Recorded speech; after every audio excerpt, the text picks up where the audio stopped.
વોરરૂમમાં આપણે દિવસના સૌથી ચર્ચિત અને ખૂબ મોટા બે મુદ્દાઓ ઉપર સીધી વાતચીત કરીશું અને નજર કરીશું. એક છે ગુજરાતની રાજનીતિ, જેમાં છેલ્લી ઘડીનો ગરમાગરમી અને રિસોર્ટ પોલિટિક્સ જામી ગયો છે. અને બીજી વાત કરીશું ગુજરાતમાં ગરમીનો જે પારો હાઈ લેવલ પર પહોંચી ગયો છે તેના પર. ગુજરાતના રાજકારણમાં રિસોર્ટ પોલિટિક્સ એ કોઈ નવી વાત નથી, પણ સ્થાનિક સ્વરાજ્યની ચૂંટણીમાં આ રિસોર્ટ પોલિટિક્સ આવવું એક નવું છે. તમે જુઓ તો ખરા, સૌથી જૂનું રાજકીય પક્ષ એ પોતાના જ ઉમેદવારોને સાચવવા માટે હવે રિસોર્ટનો સહારો લઈ રહ્યો છે. કોંગ્રેસ ભાજપ પર એવા આરોપો લગાવી રહ્યું છે કે શામ દામ દંડ ભેદની નીતિ અપનાવી અને ભાજપે અમારા ઉમેદવારોને ફોર્મ પાછા ખેંચાવડાવે છે, ધમકાવે છે, બ્લેકમેલ કરે છે, યેન કેન પ્રકારે તોડવાનો પ્રયાસ કરે છે. જેની સામે રાજકોટ, પોરબંદર, નડિયાદ, ઉપલેટા, નવસારી, કલોલ અને સુરત સહિતના કોંગ્રેસના ઉમેદવારો એ પોતાના એરિયામાં નથી. ખરેખર તેમને અત્યારે જનતા સમક્ષ હોવું જોઈએ, પ્રચાર કરવાનો હોય છે, વિશ્વાસ લેવાનો હોય અને પક્ષમાં જોડાવાનો હોય. પણ ના, અહીં પેલા બંધ જે ખાતાના એકાઉન્ટ હોય છે, જેને સીઝ કરવામાં આવે છે, તે રીતે કોંગ્રેસના નેતા જાણે ફ્રીઝ થઈ ગયા હોય તેવું લાગે છે.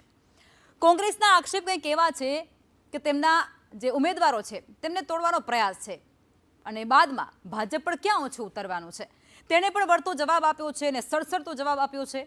તો કોંગ્રેસના આક્ષેપ અને ભાજપની પ્રતિક્રિયા અને પ્રત્યાક્ષેપ જોઈશું અને ત્યારબાદ ગુજરાતમાં ગરમી અને આવનારા સમયમાં માવઠાની કેવી આગાહી છે અને લોકોને ગરમીમાંથી બચવા માટે શું કરવું જોઈએ એ તમામ બાબતો પર ખાસ નજર કરીશું આજના વોર રૂમમાં. રાજકોટમાં મનપા ચૂંટણી પહેલા રાજકીય ગરમાવો આવી ગયો છે અને એ ગરમાવો ચરમસીમા પર પહોંચી ગયો છે, જેમાં કોંગ્રેસે પોતાના તમામ 72 જેટલા ઉમેદવારોને ભાજપ દ્વારા ફોર્મ પરત ખેંચાવડાવવાના ડરથી અજ્ઞાત સ્થળે ખસેડી લીધા છે. ખાસ કરી 40થી વધુ મુખ્ય ઉમેદવારોને જૂનાગઢ તરફના એક ફાર્મ હાઉસમાં લઈ જવામાં આવ્યા હોવાની પ્રબળ ચર્ચાઓ અત્યારે વહેતી થઈ છે. અને આવતીકાલે એટલે કે 15 એપ્રિલે ફોર્મ પરત ખેંચવાની છેલ્લી તારીખ છે, છેલ્લી ઘડી છે અને તેને કારણે ઉલટફેર ન થાય તે માટે કોંગ્રેસ આ વ્યૂહાત્મક પગલું ભરી રહી છે. તમામ ઉમેદવારોએ 15 તારીખની રાત્રે જ પરત રાજકોટ લાવવાના આવશે. જેમાં ઉલ્લેખનીય બાબત અહીં એ છે કે રાજકોટની 72 બેઠકો માટે કુલ 554 ફોર્મ ભરાયા હતા અને જેમાંથી ચકાસણી દરમિયાન 311 ફોર્મ રદ થતા હવે 243 ઉમેદવારો મેદાને છે, જેમાં ભાજપ અને કોંગ્રેસના 72 અને આપના 70 ઉમેદવારો સામસામે છે.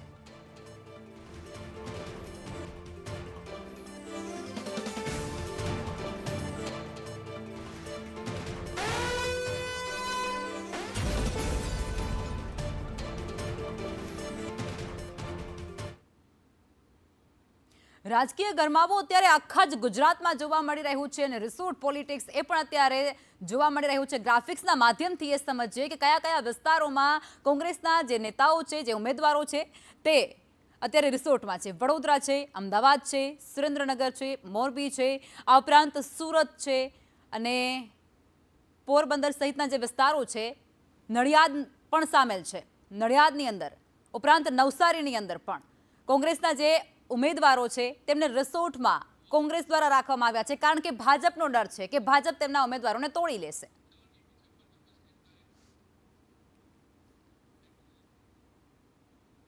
રાજકોટ મહાનગરપાલિકાની ચૂંટણીમાં ફોર્મ પરત ખેંચવાની અંતિમ ઘડીઓ અને આ ઘડીઓ પહેલા જ કોંગ્રેસે પોતાના 12 જેટલા ઉમેદવારોને અજ્ઞાત સ્થળે ખસેડી રાજકીય ખળભળાટ મચાવી દીધો છે. કોંગ્રેસ નેતા ગાયત્રીબા વાઘેલાએ ગંભીર આક્ષેપો કર્યા છે કે તેમના ઉમેદવારોને ભાજપ તરફથી ફોર્મ પરત ખેંચવા માટે સતત ધમકીભર્યા ફોન આવી રહ્યા છે. શહેર કોંગ્રેસ પ્રમુખને આ મામલે જાણ થતાની સાથે જ પક્ષે મજબૂત કિલ્લેબંધી કરી ઉમેદવારોને સુરક્ષિત સ્થળે મોકલી દેવાનો નિર્ણય કર્યો છે. આ તમામ ઉમેદવારોને આવતીકાલે ફોર્મ પરત ખેંચવાની મુદ્દત પૂર્ણ થયા બાદ રાજકોટ પરત લાવવામાં આવશે.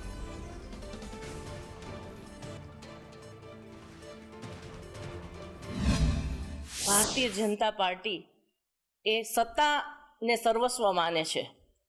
તમે જોશો કે આજે સત્તા મેળવવા માટે ભાજપના આગેવાનો દ્વારા સરકારી તંત્રનો અને ભારતીય જનતા પાર્ટીના ગુંડાઓનો સહારો લઈને હરીફ પાર્ટીઓના ઉમેદવારોને લલચાવી, ફોસલાવી, ધમકાવી અને ચૂંટણીના જે ફોર્મ છે એ પરત ખેંચાવવા માટે દબાણ કરવામાં આવી રહ્યું છે, ત્યારે લોકશાહીને બચાવવા માટે થઈ અને અમારા જે નવા અને જે ઉમેદવારો છે એને જ્યારે ધમકીના આવી રીતના ફોર્મ મળ્યા, ધમકી માટેના ફોન આવ્યા હતા, તેથી અમારા શહેર પ્રમુખશ્રીએ આ માટે થઈ અને એક જે નવા ઉમેદવારો છે જેને ધમકી મળી છે એવા ડઝનેકથી ઉપરના જે ઉમેદવારો છે એને અજ્ઞાત સ્થળે લઈ ગયા છે અને જે 15 તારીખ જે ખેંચવાનો એટલે કે ફોર્મ ખેંચવાનો જે સમય છે ત્યાં સુધી એ લોકોને અજ્ઞાત સ્થળે લઈ ગયા છે. રાજ્યમાં સ્થાનિક સ્વરાજ્યની ચૂંટણી પહેલા જ રિસોર્ટ પોલિટિક્સનો ખેલ સામે આવ્યો છે. મોરબીમાં કોંગ્રેસના ઉમેદવારોને અજ્ઞાત સ્થળે રાજકીય હલચલ તેજ થઈ ચૂકી છે અને ખસેડવામાં આવ્યા છે. મનપાના વોર્ડ નંબર 1, 11, 12 અને 13ના કુલ 4 જેટલા ઉમેદવારોને અજ્ઞાત સ્થળે લઈ જવાયા છે. કોંગ્રેસ આગેવાન જયેશ કલેરિયાએ આક્ષેપ કંઈક એવો કર્યો છે કે ચૂંટણીના ટાણે ભાજપ દ્વારા સત્તા હાંસલ કરવા માટે યેન કેન પ્રકારે કોંગ્રેસના ઉમેદવારોને સામાજિક, આર્થિક અને માનસિક સાથે જ દાદાગીરીથી દબાણ ઊભું કરવામાં આવી રહ્યું છે. કોંગ્રેસે ભાજપ પર ઉમેદવારોને તોડવાનો પ્રયાસ કરવાનો ગંભીર આક્ષેપ લગાવ્યો છે. અમારા 4 મહાનગરપાલિકાના ઉમેદવારોને અમારે અજ્ઞાત સ્થળે મોકલવા પડ્યા છે, જેને છેલ્લા 2 દિવસથી આ ખૂબ ટોર્ચરિંગ કરવામાં આવી રહ્યું હતું.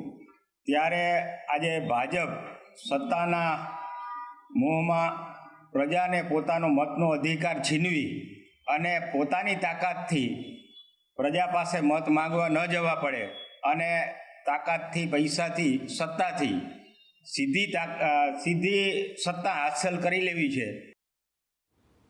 ન માત્ર કોંગ્રેસ બાદ હવે આપના ઉમેદવારો પણ અજ્ઞાત સ્થળે ખસેડાયા છે.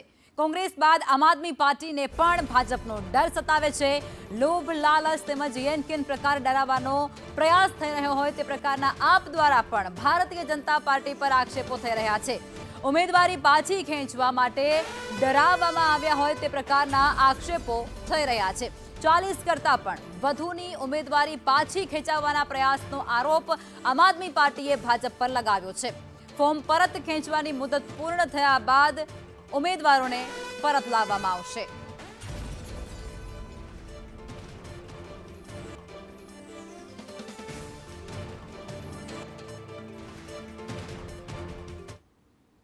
રિસોર્ટ પોલિટિક્સ મુદ્દે રાજુ ધ્રુવે મોટું નિવેદન આપ્યું છે. રાજુ ધ્રુવ એ ભાજપ પ્રદેશ કારોબારી સભ્ય છે. કોંગ્રેસ ડરી ગઈ એટલે ઠીકરું ભાજપ પર ફોડે છે. ભાજપ કોઈને ડરાવતી નથી કે ધમકાવતી પણ નથી. મારે એટલું જ કહેવું છે કે આ કોંગ્રેસના લોકો કાગારોડ મચાવે છે. અત્યારથી પરાજયનું ઠીકરું ભારતીય જનતા પક્ષ પર ફોડવાની વાત છે. એમને ન્યાયતંત્ર પર ભરોસો નથી, એમને ચૂંટણી તંત્ર પર ભરોસો નથી, એમને મીડિયા પર, ગુજરાતના મીડિયા પર ભરોસો નથી. એમને જો ડર લાગતો હોય તો જાહેર ચોકમાં પ્રજાની વચ્ચે આજે નરેન્દ્રભાઈ વારંવાર પ્રજાની વચ્ચે આવે છે.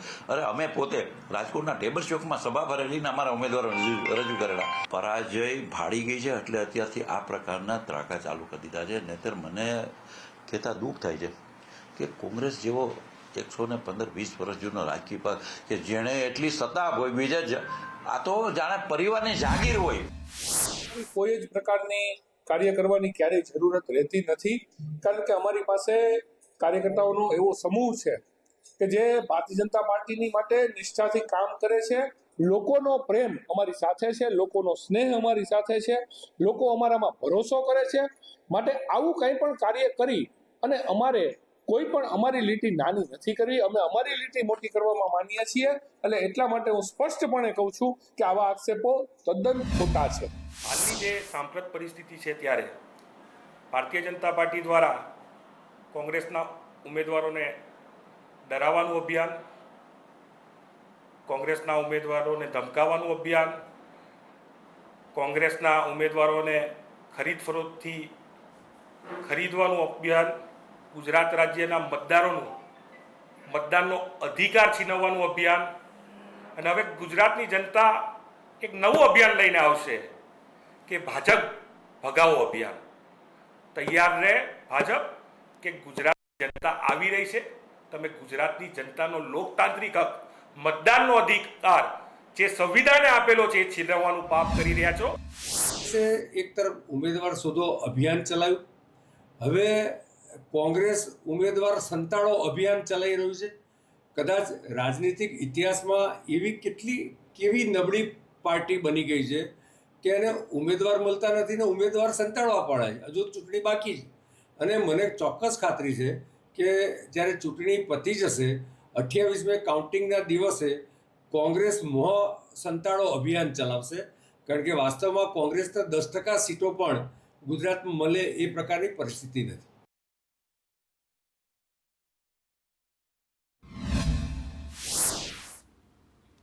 અને આ તમામ મુદ્દાઓ પર અલગ અલગ રાજકીય પક્ષોના જે પ્રવક્તા છે તેમની નિવેદન સામે આવ્યું છે, તેમનું શું કહેવું છે તે પણ સામે આવ્યું. અને હવે આ જ મુદ્દે અમારા સંવાદદાતા રાજકોટથી જોડાઈ ચૂક્યા છે મયુર, આ આખી જ અત્યારે જે રિસોર્ટ પોલિટિક્સ રાજકોટ સિવાય પણ અનેક વિસ્તારો છે, અનેક એવા સ્થળો છે જ્યાં ખેલાઈ રહ્યો છે, તેને લઈને આપની પાસે શું વિગતો છે?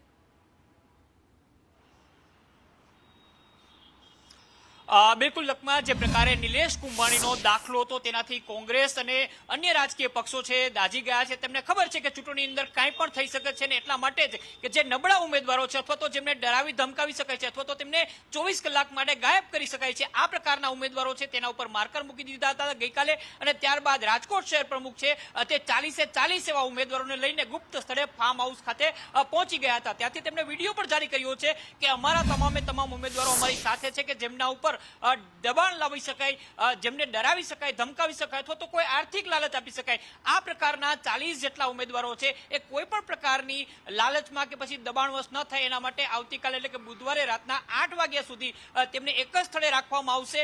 એટલું જ નહીં પરંતુ તેમણે ભારતીય જનતા પાર્ટી ઉપર ગંભીર આક્ષેપ લગાવ્યા છે કે તેમને ભૂતકાળની અંદર પણ અનેક વખત આ પ્રકારની ઘટનાઓને અંજામ આપ્યો છે. તેમના ઉમેદવારોના ફોર્મ ફાડી નાખવાની વાત હોય કે પછી તેમના ફોર્મ પરત ખેંચવાની વાત હોય, ઉમેદવારોને ડરાવી ધમકાવીને ભાજપમાં સામેલ કરવાની વાત હોય, આ તમામ ગતિવિધિઓ છે ભાજપ કરતો રહ્યું છે. એટલા માટે આ ચૂંટણીની અંદર એક પણ પ્રકારનું પગલું ભાજપ ના ભરે, એક પણ ઉમેદવાર છે બિનહરીફ ના થાય, એ પ્રકારની ગણતરીના આધારે કોંગ્રેસે આગમચેતીના ભાગરૂપે આ પગલું લીધું હતું. હાલ તમામ જે કોંગ્રેસના ઉમેદવારો છે પૈકીના 40 ઉમેદવારો છે એ શહેર પ્રમુખની સાથે એક ગુપ્ત ફાર્મ હાઉસની અંદર રાખવામાં આવ્યા છે અને આવતીકાલે સાંજે તેઓ રાજકોટ પરત ફરશે. ઉલ્લેખનીય છે લખમાં કે આવતીકાલે બપોરના 3:30 વાગ્યા સુધી ફોર્મ પરત ખેંચવાનો અંતિમ દિવસ છે અને અત્યાર સુધીની અંદર એક પણ ફોર્મ છે એ પાછું નથી ખેંચાયું. એટલે જે પ્રકારનું રાજકોટ મહાપાલિકાનું ચિત્ર સામે આવી રહ્યું છે, આવતીકાલે બપોરે 3:30 વાગે ચિત્ર ક્લિયર થશે અને ત્યારબાદ જ તમામ ઉમેદવારો છે કોંગ્રેસના એ રાજકોટ પરત ફરશે.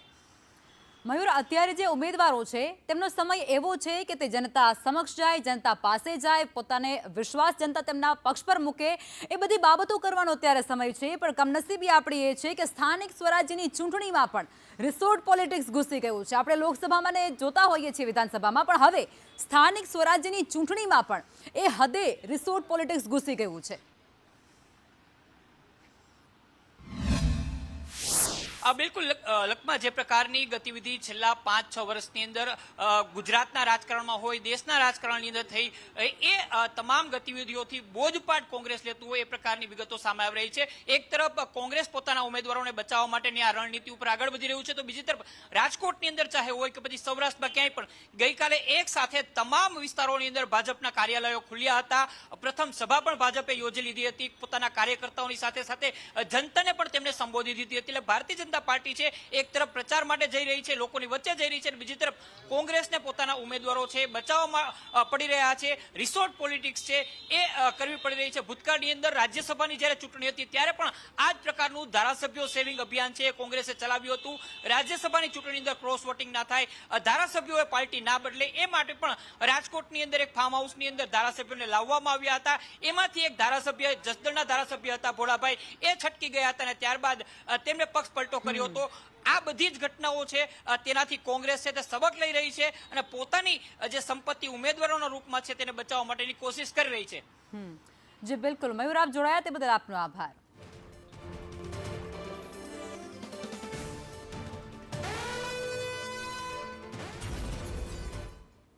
સુરત મહાનગરપાલિકાની આગામી ચૂંટણીને પગલે શહેરમાં વિધાનસભા જેવો જ હાઈ વોલ્ટેજ રાજકીય ડ્રામો સર્જાયો છે, ગરમાવો જોવા મળે છે. કોંગ્રેસે હાઈકમાન્ડના આદેશથી પક્ષના આશરે 40 જેટલા મજબૂત ઉમેદવારોને સુરત શહેરની બહાર કોઈ અજ્ઞાત ફાર્મ હાઉસ ખાતે ખસેડી લેવામાં આવ્યા છે. આ તમામ ઉમેદવારોના મોબાઈલ ફોન પણ બંધ કરી દેવાયા છે અને તેઓને પરિવાર કે પછી અન્ય કોઈ પણ વ્યક્તિ સાથે સંપર્ક ન રાખવાની કડક સૂચના અપાઈ છે. ચૂંટણી પહેલા કોઈ મોટું ભંગાણ ન પડે તે માટે કોંગ્રેસ અત્યારથી જ આક્રમક કિલ્લેબંધી શરૂ કરી ચૂકી છે. અને આ જ મુદ્દે અમારા સંવાદદાતા મનીષ જે સુરતથી અમારી સાથે જોડાઈ ચૂક્યા છે. મનીષ, સુરતની અંદર પણ કંઈક એવો જ માહોલ જોવા મળી રહ્યો છે અને ત્યાં પણ કોંગ્રેસ પોતાના જે ઉમેદવારો છે તેને બચાવવા માટે રિસોર્ટનો સહારો લઈ રહી છે. 40થી પણ વધારે ઉમેદવારો જેને પરિવાર સાથે કે પછી અન્ય કોઈ પક્ષ સાથે કે મિત્રો સાથે કોઈ અત્યારે વાતચીત કરવામાં નથી દેવામાં આવતી અને આ લોકો આવતીકાલે પાછા આવવાના છે. માફ કરશો, ગઈકાલે નહીં.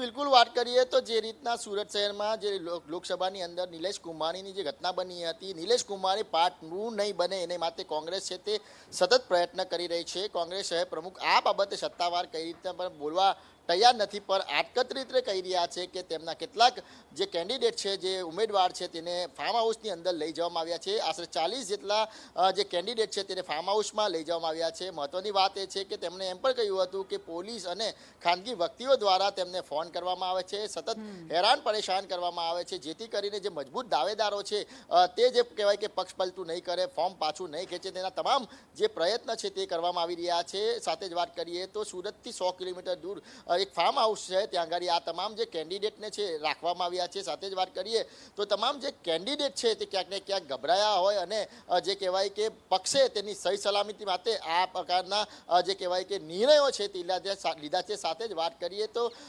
અત્યાર સુધી જે વાતો થતી હતી કે કોંગ્રેસને આ વખતે ઉમેદવાર 120 જેટલા ઉમેદવાર મળવા ખૂબ જ મુશ્કેલ છે, પરંતુ 120 જેટલા ઉમેદવારો કોંગ્રેસ શોધી લાવી હતી અને તમામ જે ઉમેદવાર છે તેના ફોર્મ પણ ભરાયા હતા અને જે મજબૂત દાવેદારો છે તેને અલગ અલગ જગ્યાથી ટિકિટ પણ આપવામાં આવી હતી. એટલે ક્યાંક ને ક્યાંક કોંગ્રેસ છે તે પોતાનું જે કહેવાય કે એડી ચોટીનું જોર છે તે લગાવી રહી છે અને તેમાં પણ 40 જેટલા જે મજબૂત ધારાસભ્ય છે તેમને સહી સલામતે સ્થળે ખસેડી દેવામાં આવ્યા છે. એટલે કહેવાય કે કોંગ્રેસ હવે લડવાના પૂરેપૂરા મૂડમાં દેખાઈ રહી છે. એટલે જ આ 40 ધારાસભ્યને જે સંતાડી દેવામાં આવ્યા છે, ફાર્મ હાઉસમાં ખસેડી દેવામાં આવ્યા છે, તેમના સતત જે મોબાઈલ છે તે પણ લઈ લેવામાં આવ્યા છે. સાથે જ વાત કરીએ તો જે પોલીસ દ્વારા તેમની પર અત્યાચાર ગુજારવાનો કે પછી ફોન કરીને ધમકી આપવાના આક્ષેપ છે તે પણ આડકતરી રીતે કરવામાં આવ્યા છે. એટલે કહેવાય કે નિલેશ કુંભાણી પાર્ટ 2 સુરત શહેરમાં નહીં બને તેના તમામ જે પ્રયત્ન છે તે કરવામાં આવી રહ્યા છે. તમામ જે કેન્ડિડેટ છે 40 જેટલા તમામ જે કેન્ડિડેટ છે તેને એક ફાર્મ હાઉસમાં લઈ જવામાં આવે છે.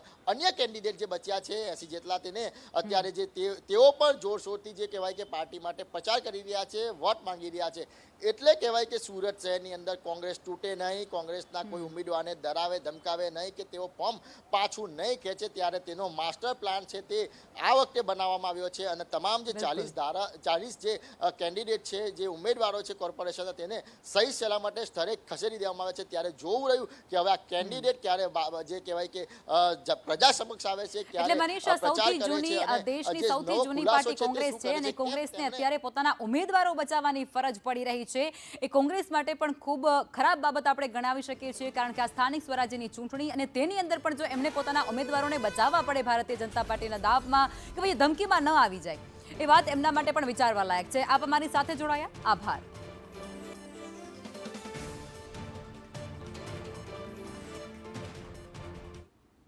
નડિયાદ મનપાની ચૂંટણીમાં પણ હાઈ વોલ્ટેજ ડ્રામા સામે આવ્યું છે અને કોંગ્રેસે 25 ઉમેદવારોને રાતોરાત અજ્ઞાત સ્થળે ખસેડી લીધા છે. ઉમેદવારો ફોર્મ પરત ખેંચવાના ડરે અજ્ઞાત સ્થળે ખસેડવામાં આવ્યા છે.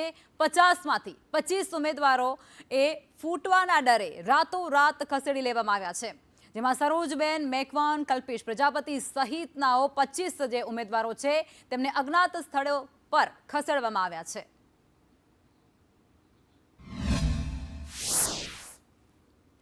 આ તરફ પોરબંદર કોંગ્રેસના ઉમેદવારોને પણ અજ્ઞાત સ્થળે લઈ જવામાં આવ્યા છે. મનપાના 32 ઉમેદવારને અજ્ઞાત સ્થળે કોંગ્રેસે જવા દીધા છે.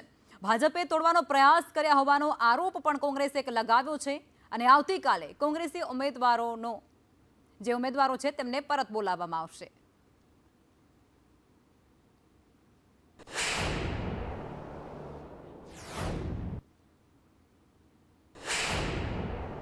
અત્યારે હાલમાં અમારા 32 જે કેન્ડિડેટ છે એને અમે સેફ જગ્યાએ ખસેડેલા છે અને અમને ક્યાંક ને ક્યાંક એવું લાગે છે કે અહીંયા લોકશાહીનું હનન થતું હોય અને ભારતીય જનતા પાર્ટી ક્યાંય માર્કેટની અંદર કોઈ વોર્ડની અંદર જઈ શકે એમ ન હોય અને હારની તરફ હોય, ત્યારે આવો બધો ઉપયોગ કરી ના એક લોકશાહીનું હનન કરે એવું અમને ક્યાંક ને ક્યાંક દેખાય છે.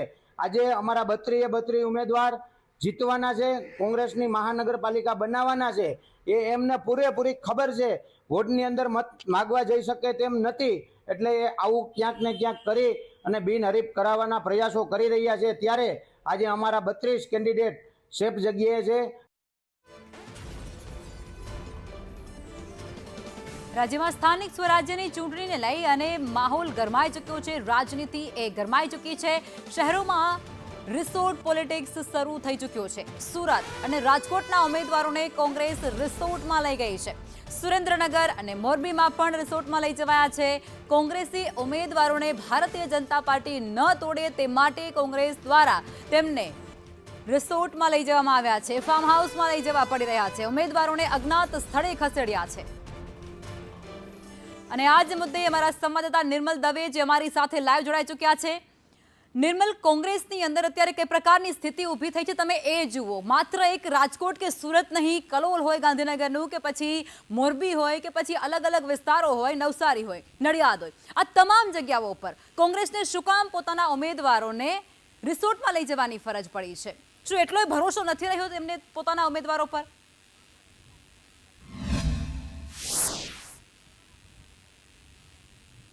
જો આ રિસોર્ટ પોલિટિક્સ એ પહેલી વખત થઈ રહ્યું છે એવું નથી. અગાઉ વર્ષ 2017ની ચૂંટણી હોય, એ વિધાનસભાની ચૂંટણીની વાત કરીએ કે એના પછી રાજ્યસભાની ચૂંટણીની વાત કરવામાં આવે, રાજ્યસભાની ચૂંટણી વખતે તો ધારાસભ્યોને પણ રિસોર્ટમાં લઈ જવાની કોંગ્રેસને ફરજ પડી હતી. જોકે એ મુદ્દો હતો ધારાસભ્યોને રિસોર્ટમાં લઈ જવાનો, પરંતુ હવે તો સ્થિતિ એવી આવી ગઈ છે કોંગ્રેસ માટે કે પોતાના જે સ્થાનિક સ્વરાજ્યની ચૂંટણીના જે તાલુકા પંચાયતના હોય, જિલ્લા પંચાયતના હોય, નગરપાલિકાના કે પછી મહાનગરપાલિકાના ઉમેદવારો હોય, તે તમામ લોકોને રિસોર્ટની અંદર લઈ જવાની ફરજ પડી છે. આ રિસોર્ટ પોલિટિક્સ હવે એક લોકલ બોડી લેવલ પર જોવા મળી રહ્યું છે, જે પહેલી વખત થઈ રહ્યું હોય તેમ લાગી રહ્યું છે. આ માત્ર સીન ખાલી કલોલ નગરપાલિકાનો છે એવું નથી, પરંતુ સુરતની વાત કરીએ, રાજકોટની વાત કરવામાં આવે, નડિયાદની વાત કરવામાં આવે, આણંદની વાત કરીએ કે પોરબંદરની વાત કરીએ, ઠેર ઠેર આ પ્રકારની સ્થિતિ જોવા મળી રહી છે. અજ્ઞાત સ્થળોએ કોંગ્રેસે પોતાના ઉમેદવારોને લઈ જવાની ફરજ પડી રહી છે, ચાહે એ ડરને કારણે હોય કે પછી પોતાના ઉમેદવારો પર વિશ્વાસ ન હોય.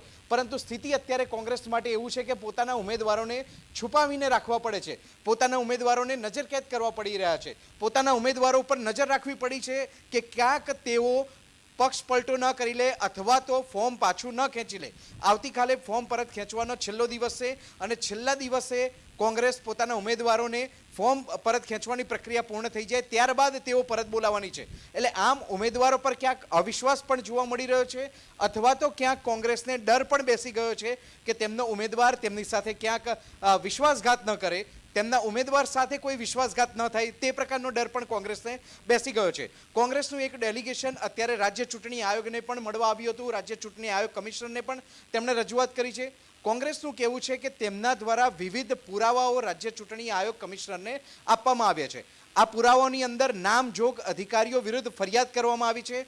કોંગ્રેસની માંગ છે કે આવતીકાલ સુધીમાં આ તમામ જે અધિકારીઓ કે જેમની સામે નામજોગ ફરિયાદ કરવામાં આવી છે તે તમામ અધિકારીઓ સામે કાર્યવાહી કરવામાં આવે. પરંતુ કોંગ્રેસને અત્યારે ડર બેસી ગયો છે પોતાના ઉમેદવારોને લઈને. કોંગ્રેસને અત્યારે અવિશ્વાસ બેસી ગયો છે પોતાના ઉમેદવારોને લઈને. બિલકુલ, એટલે કોંગ્રેસ માટે અસ્તિત્વની લડાઈ પણ કહી શકાય છે. નિર્મલ, આપ જોડાયા તે બદલ આપનો આભાર. રૂમમાં આગળ વધીએ અને બિહારની રાજનીતિના સૌથી મોટા સમાચાર જેના પર નજર કરવી છે. બિહારને નવા સીએમ મળી જશે. સમ્રાટ ચૌધરી નવા સીએમ બનશે. વિજય સિંહાએ સમ્રાટ ચૌધરીના નામનો પ્રસ્તાવ મૂકી દીધો છે. મંગલ પાંડે, દિલીપ જયસ્વાલે પણ તેનું સમર્થન કરી નાખ્યું છે. ભાજપ વિધાયક દળના નેતા સમ્રાટ ચૌધરી છે અને થોડી વારમાં રાજ્યપાલને સમ્રાટ ચૌધરી મળવા પણ જશે. તેમના વચ્ચે ખાસ મુલાકાત પણ થશે. રાજ્યપાલને મળી અને સરકાર રચવાનો તેમના દ્વારા દાવો પણ રજૂ કરાશે અને આવતીકાલે સવારે 11 કલાકે તેઓ શપથ ગ્રહણ પણ કરી લેશે અને ત્યારે બિહારને નવા મુખ્યમંત્રી મળી જશે સમ્રાટ ચૌધરીના રૂપમાં. તો આ બિહારની રાજનીતિના સૌથી મોટા સમાચાર કહી શકાય છે. સમ્રાટ ચૌધરી જે હવે થોડી જ વારમાં રાજ્યપાલને મળવા માટે જશે અને તેમની સાથે વાતચીત પણ કરવાના છે. ત્યારે રાજ્યપાલને મળી અને સરકાર બનાવવા માટેનો દાવો પણ તેમના દ્વારા વ્યક્ત કરવામાં આવશે. आज साथियों, ये मेरे लिए जीवन में भारतीय जनता पार्टी ने जितना काम करने का मौका दिया, मैं ये कह सकता हूं, एक राजनीतिक कार्यकर्ता के तौर पर लगभग 30 साल से काम कर रहा हूं, लेकिन पहले कोई विचारधारा नहीं था साथियों। मैं इस पार्टी में जब आदरणीय प्रधानमंत्री जी के विचारों से इस पार्टी के साथ जुड़ा, आदरणीय कैलाश जी के साथ भी कुछ समय तक के लिए काम किया था। 2015 के चुनाव से लगातार भारतीय जनता पार्टी के लिए काम करता रहा और आदरणीय नीतीश कुमार जी ने बहुत चीजें सिखाया है, कैसे सरकार चलाया जाता है, कैसे बिहार में सुशासन स्थापित होगा, बिहार के लोकतंत्र के लिए क्या ठीक है। मैं तमाम लोगों को जरूर आश्वस्त करता हूं। વોરરૂમમાં આગળ વધીએ અને હવે વાત કરવી છે ગરમી વિશે। અમદાવાદ અને સાથે જ રાજ્યના ઘણા વિસ્તારોમાં ગરમીનું પ્રમાણ ખૂબ વધી ગયું છે। ગરમ અને સૂકા પવન ફૂંકાતાની સાથે જ ગરમીનો પ્રકોપ દિવસે ને દિવસે વધી રહ્યો છે। 10 જેટલા મુખ્ય શહેરોમાં ગરમી 40 ડિગ્રીને પાર કરી ચૂકી છે અને રાજકોટ એ સૌથી હોટેસ્ટ સિટી, જેમાં 42.4 ડિગ્રી તાપમાન નોંધાયું છે। સૌથી ગરમ શહેર રાજકોટ રહ્યો છે આજે। અમદાવાદમાં પણ 41 ડિગ્રી તાપમાન નોંધાયું છે, તો ગાંધીનગરમાં 40.6 ડિગ્રી તાપમાન નોંધાયું છે અને આ તરફ ભુજમાં 40.8, તો સુરેન્દ્રનગરમાં 41.5 ડિગ્રી તાપમાન રહ્યું છે। ગરમીનો પ્રકોપ તમામ વિસ્તારોમાં જોવા મળ્યો છે। ડીસામાં 40.2 ડિગ્રી તાપમાન રહ્યું, તો વડોદરામાં 41.4 અને અમરેલી પંથકમાં 41.7 ડિગ્રી તાપમાન નોંધાયું છે અને આ તાપમાન હજુ પણ આવનારા દિવસોમાં વધે તેવી શક્યતા પણ હવામાન વિભાગ તરફથી વ્યક્ત કરવામાં આવી છે। તો ગરમ અને સૂકા પવન ફૂંકાઈ રહ્યા છે અને તેને કારણે રાજ્યભરમાં ગરમીનો પારો સતત ઊંચકાઈ રહ્યો છે, સતત ઊંચો જઈ રહ્યો છે અને એ પારો 43 ડિગ્રી વટાવી જાય તો તેમાં કોઈ નવાઈની વાત નથી, કારણ કે અત્યારે રાજકોટ શહેર એ સૌથી ગરમ શહેર રહ્યું છે, જેમાં 42 ડિગ્રી ઉપર તાપમાન નોંધાઈ ચૂક્યું છે। अलग अलग विस्तारों में गर्मी खूब वधी रही है। गर्मी थी बचवा माटे सरकार द्वारा गाइडलाइनों पण जाहिर करवामां आवी रही है, पण आ बधा वच्चे हवामान विभाग तरफथी हजू पण एवी आगाही करवामां आवी छे के आवनारा दिवसोमां गर्मीनो पारो ए हजू पण ऊंचो जवानो छे अने वधवानी छे गर्मी।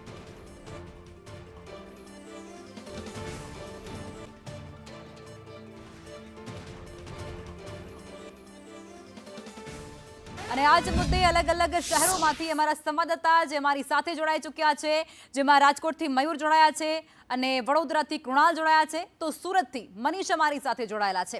સૌથી પહેલા રાજકોટમાં આવું છે મારે મયુર તમારી પાસે, કારણ કે રાજકોટ એ આજના દિવસનો સૌથી હોટેસ્ટ સિટી રહ્યો છે। 42.4 ડિગ્રી જેટલું તાપમાન રાજકોટમાં જોવા મળ્યું છે। કઈ પ્રકારની સ્થિતિ હતી બપોરના સમયે?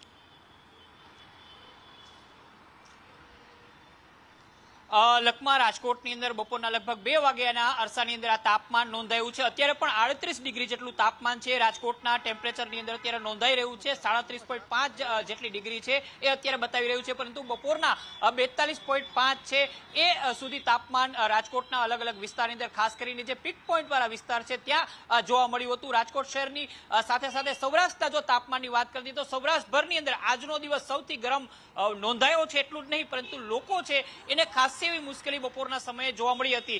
બપોરના 1 થી 4 વાગ્યાના અરસાની અંદર રાજકોટ તો સંપૂર્ણપણે કુદરતી લોકડાઉનની અંદર ફેરવાઈ જતું એ પ્રકારના દ્રશ્યો સામે આવ્યા હતા। સાથે સાથે હીટ સ્ટ્રોક એટલે કે ગરમી અને લૂ લાગવાના કેસ છે તે પણ કેટલાક નોંધાયા છે। ખાસ કરીને ખાનગી હોસ્પિટલની અંદર લૂ લાગવાના, ગરમી લાગવાના અથવા તો હીટ સ્ટ્રોક લાગવાના કેસો છે એ સામે આવ્યા છે।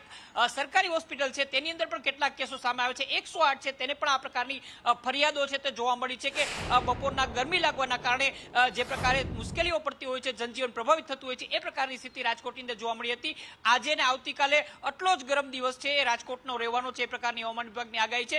જે પ્રકારે ગરમી ધીરે ધીરે વધી રહી છે, આગામી એપ્રિલના દિવસો અને સાથે સાથે ચૂંટણીના દિવસો છે એ પણ અકળાવનારા બની રહેવાના છે। મે મહિનાની ભીષણ ગરમી છે એ પણ લાગવાની છે, એટલે રાજકોટવાસીઓને આગામી 1.5 મહિના સુધી કોઈ રાહત મળે એ પ્રકારના હાલ તો કોઈ સંકેત મળી નથી રહ્યા, એટલે રાજકોટવાસીઓને હજુ પણ આટલા જ આકરા તાપથી શેકાવવું પડશે।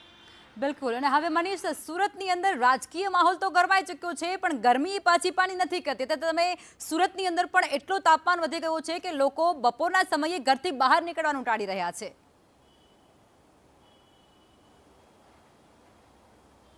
જી બિલકુલ, લખમાં વાત કરીએ તો સુરત શહેરમાં અત્યારે આકરી ગરમી પડી રહી છે. ખાસ કરીને વાત કરીએ તો 9 વાગ્યાની આસપાસ જ જે 40 ડિગ્રીની આસપાસ છે તાપમાન છે તે પહોંચી જાય છે. આજની વાત કરીએ તો આજે પણ જે હાઈ છે તે 39 ડિગ્રી છે. તે બતાવવા માંગીશ તમને કે 39 ડિગ્રી તાપમાન છે તે પહોંચી ગયું હતું. લોકો આકરી ગરમીમાં હેરાન પરેશાન થઈ ગયા હતા. રસ્તા છે તે સુમસાન થઈ ગયા હતા. સાથે જ વાત કરીએ તો લોકોને આ ગરમીથી બચવા માટે લોકો ઠંડા પીણાનો પણ સહારો લઈ રહ્યા હતા. આગામી દિવસોમાં પણ આ ગરમી પડી શકે છે, પરંતુ મહત્વની વાત એ છે કે હજી પણ જે કહેવાય કે 5:30 વાગ્યાનો સમય થયો છે. 5:30 વાગે પણ તાપમાનની વાત કરીએ તો 36 ડિગ્રીની આસપાસનું જે તાપમાન છે તે હજી પણ બતાવી રહ્યું છે. એટલે સુરત શહેરમાં જે ગરમીનો પ્રકોપ છે તે સતત વધી રહ્યો છે. આજની વાત કરીએ તો આજે જે પ્રમાણે ગરમી પડી રહી હતી, સાથે જ પવન પણ ફૂંકાઈ રહ્યો હતો. એટલે બેવડો માર સુરતી વાસીઓને સહન કરવાનો વારો આવ્યો હતો, કારણ કે એક બાજુ ગરમ પવન ફૂંકાઈ રહ્યો હતો, તો બીજી બાજુ જે 40 ડિગ્રીની આસપાસનું જે તાપમાન છે તે પહોંચી ગયું હતું. એટલે સુરત શહેરમાં આકરી ગરમી છે તે સતત પડી રહી છે. છેલ્લા 2 દિવસમાં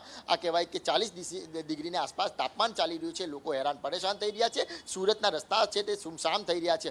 સાંજના સમયે પણ તમને બતાવવા માંગીશ કે અત્યારે પણ જે કહેવાય કે જે 36 ડિગ્રીની આસપાસ જે તાપમાન છે તે સતત ચાલી રહ્યું છે. એટલે સુરત શહેરમાં આગામી દિવસોમાં પણ હજી પણ જે હવામાન નિષ્ણાતો કહી રહ્યા છે કે આકરી ગરમી પડશે. સુરત શહેરની વાત કરીએ તો સુરત શહેરના અનેક વિસ્તારોની અંદર જે પ્રમાણે ગરમી પડી રહી છે, લોકોના જે રસ્તા છે તે સુમસાન દેખાય. એટલે કહેવાય કે દક્ષિણ ગુજરાતમાં ભારે ગરમી પડી રહી છે, જેના કારણે લોકો અને મનીષ હજુ પણ આગાહી એવી છે કે ગરમી વધશે. કૃણાલ, તમારી પાસે આવવું છે અને એ જાણવું છે કે વડોદરા વાસીઓ અત્યારે ગરમીનો સામનો કઈ રીતે કરી રહ્યા છે, કારણ કે વડોદરાની અંદર પણ 41.4 ડિગ્રી એટલે ઓલમોસ્ટ 41.5 ડિગ્રી જેટલું તાપમાન નોંધાયું છે.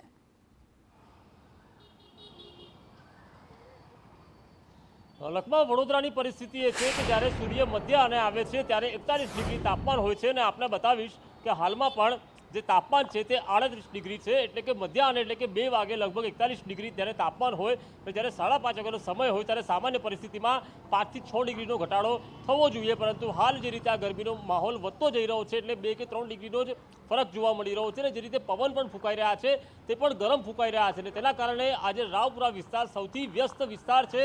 ત્યાં પણ ગણ્યા ગાંઠિયા અહીંયા વાહનો જોવા મળી રહ્યા છે. એટલે કે જે સુમસામ હોય તે પ્રકારની પરિસ્થિતિ અહીંયા રાજમાર્ગો પર જોવા મળી રહી છે. ડૉક્ટરો એવું કહી રહ્યા છે, તબીબો એવું કહી રહ્યા છે કે હાલમાં જેને પણ બીપી સહિતની 2-3 બીમારીઓ હોય તેમણે બપોરે બહાર ન નીકળવું જોઈએ. આડેધડ ઠંડા પીણા પીવાથી આંતરડાનો રોગ થઈ શકે છે. ફક્ત કુદરતી સ્ત્રોત જે હોય છે તેનું જ સેવન પીણાનું કરવું જોઈએ. સાથે હવે જે ચૂંટણી આવવાની છે, મતદાન થવાનું છે, તે તો 42 ડિગ્રીથી વધુની ગરમીમાં થવાનું છે. ત્યારે આ મતદારોને આટલી ગરમીમાં બૂથ લેવલે મતદાન સુધી કરવા માટે લાવવા એ પણ નેતાઓ માટે પરસેવો પાડવા જેવું કામ થઈ જશે તે વાત પણ ચોક્કસ છે. બિલકુલ. આપ તમામ અલગ અલગ શહેરોમાંથી અમારી સાથે જોડાયા અને આખો ચિતાર સ્પષ્ટ કર્યો તે બદલ આપ સૌનો ખૂબ ખૂબ આભાર.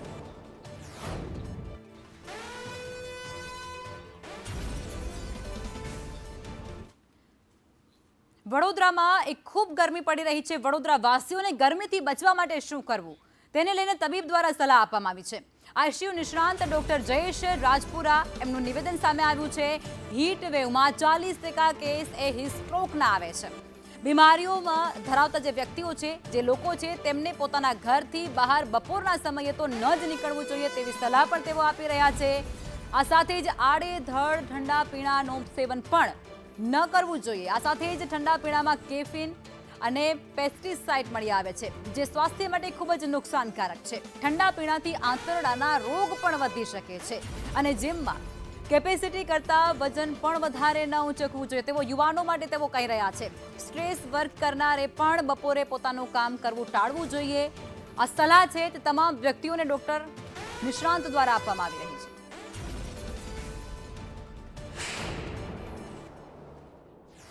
ગરમી જે રીતે વધી રહી છે એ જોતાં ગરમીને કારણે અમુક જે ડિઝીઝ થાય આપણે જે ફેસ કરીએ છીએ, જેમ કે હીટ સ્ટ્રોક કે ગુજરાતીમાં જેને આપણે કહીએ લૂ લાગવી, એના કેસીસ ખાસા વધી જાય છે.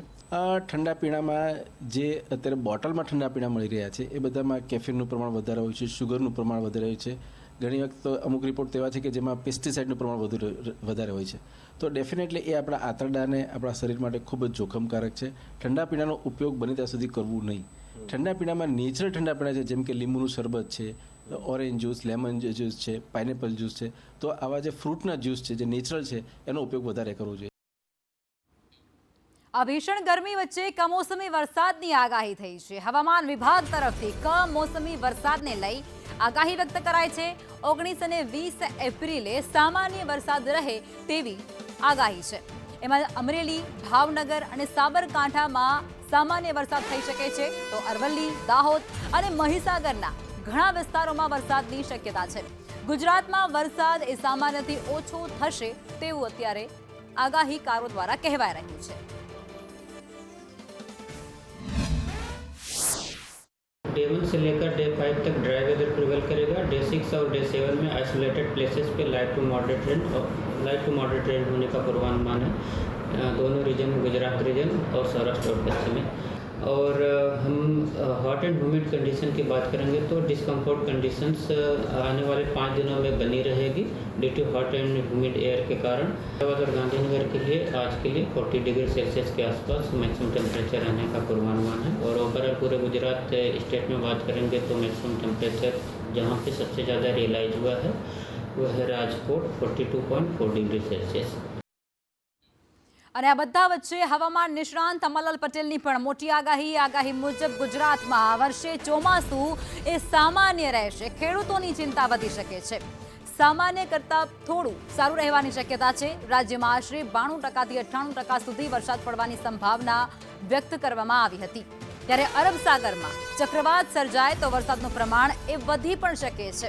જ્યારે અંદમાન નિકોબારમાં 12 થી 20 મે દરમિયાન ચોમાસું શરૂ થવાની શક્યતા પણ તેમના દ્વારા વ્યક્ત કરાય છે. અને જો સમયસર વરસાદ પડશે તો કૃષિ પાકોને મોટો લાભ પણ થઈ શકે છે.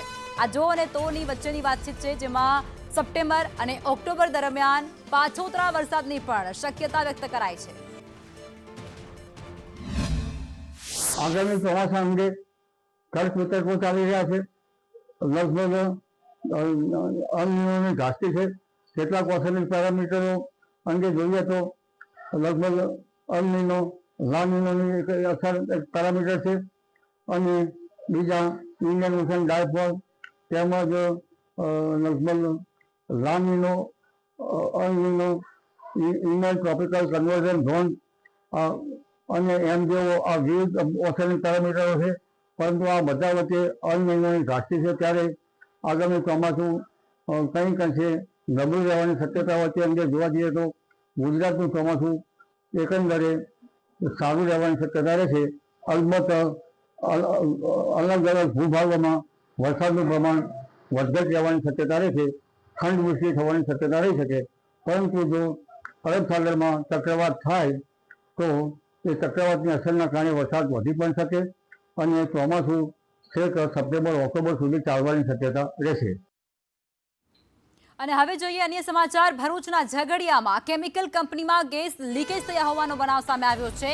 બોઇલરમાં અચાનક ગેસ બ્લાસ્ટ થતાની સાથે જ ગેસ લીકેજ થયું છે. ગેસ લીકેજ થતાની સાથે જ 2 કામદારોને તેની ગંભીર અસર પણ પહોંચી છે. કામદારોને તાત્કાલિક સારવાર અર્થે હોસ્પિટલે ખસેડવાની ફરજ પડી છે. ઝઘડિયાથી આ મુદ્દો પ્રકાશમાં આવ્યો છે. તો ઝઘડિયાથી આ મુદ્દો જેમાં પ્રકાશમાં આવ્યો છે, જેમાં ગેસ લીકેજની આખી ઘટના બની છે. અને આ ગેસ લીકેજની ઘટનાની અંદર 2 જે કર્મચારીઓ ત્યાં ફરજ બજાવતા હતા, ત્યાં ઘટના સ્થળ પર હાજર હતા, તે બંને વ્યક્તિઓને ઈજાઓ પહોંચવા પામી છે અને ગંભીર અસર તેમના સ્વાસ્થ્ય પર આ ગેસની વર્તાય છે. અને તેને જ કારણે તેમને તાત્કાલિક સારવાર અર્થે હોસ્પિટલે ખસેડવામાં આવ્યા છે, જ્યાં તેમને પ્રાથમિક સારવાર આપવામાં આવી રહી છે. આ ઉપરાંત આ મુદ્દાને લઈ અને તપાસ પણ હાથ ધરવામાં આવી રહી છે. ફાયરના જવાનો પણ ત્યાં પહોંચી ચૂક્યા છે. બોઇલરમાં અચાનક બ્લાસ્ટ થયો અને એ બ્લાસ્ટને કારણે ગેસ લીકેજ થયું. ગેસ લીકેજ થતાની સાથે 2 કામદારોને તેની માઠી અસર તેમના સ્વાસ્થ્ય પર પડી છે.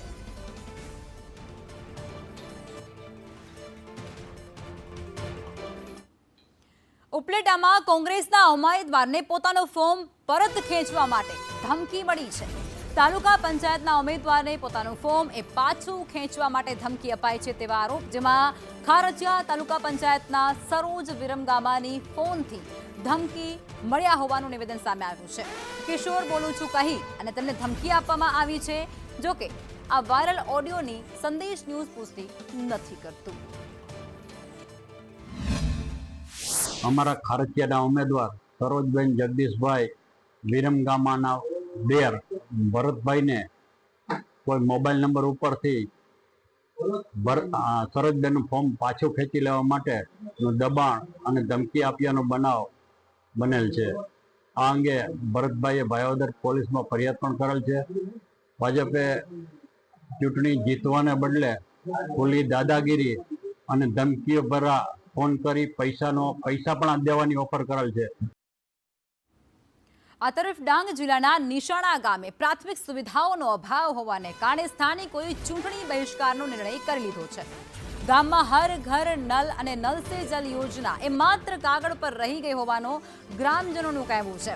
વર્ષોથી પાકા રસ્તાની માંગ હોવા છતાં પણ કોઈ કામગીરી ન થતા હવે ગ્રામજનોમાં અસંતોષ વ્યાપી ગયો છે અને રોષ પણ જોવા મળ્યો છે. પ્રાથમિક સુવિધાઓ ન મળે ત્યાં સુધી મતદાનનો બહિષ્કાર કરવાની ચીમકી આ ગ્રામજનોએ આપી છે અને આગામી વિધાનસભાની ચૂંટણીનો પણ બહિષ્કાર કરવાની ચેતવણી તેમના દ્વારા આપવામાં આવી છે.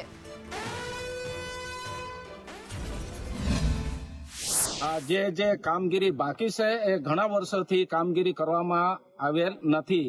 અમે આ રસ્તો આ જ વર્ષે મંજૂરી થયેલો સિંગળમાળથી ધામાલા અને ધામાલાથી કાકસાળા સુધી, તો બી અમારા ગામમાં ખાલી 900 મીટરનો રસ્તો, એ 900 મીટરનો રસ્તો પણ ગામમાં બોલે તો પણ કરવામાં આવ્યો નથી. એટલા માટે અમે આ જે ઇલેક્શનને અમે સ્ટોપ કરીએ છીએ એને બહિષ્કાર કરીએ છીએ કે અમારા ગામમાં જ્યાં સુધી રસ્તાનું અને પાણીનું સોલ્યુશન નહીં થાય ત્યાં સુધી અમે આ મતદાન કરવાના નથી. સુરેન્દ્રનગરના લીંબડીમાં પણ ચૂંટણી બહિષ્કારના બેનર લાગી ગયા છે. રામનગર સોસાયટીના રહીશો દ્વારા આ બેનર લગાવવામાં આવ્યા છે. રોડ, રસ્તા અને ગટર જેવી પ્રાથમિક સુવિધાઓથી એ વિસ્તાર વંચિત છે તેવો આક્ષેપ ત્યાંના લોકો કરી રહ્યા છે અને જો ન્યાય નહીં મળે તો વોટ પણ નહીં આપીએ, જો કામ નહીં થાય તો પણ વોટ નહીં આપીએ એના બેનરો લગાવ્યા છે. જેમાં ટીજી લીંબડી માં પણ ચૂંટણી બહિષ્કાર કરવાની ચેતવણી ઉમેદવારોને આપવામાં આવી છે.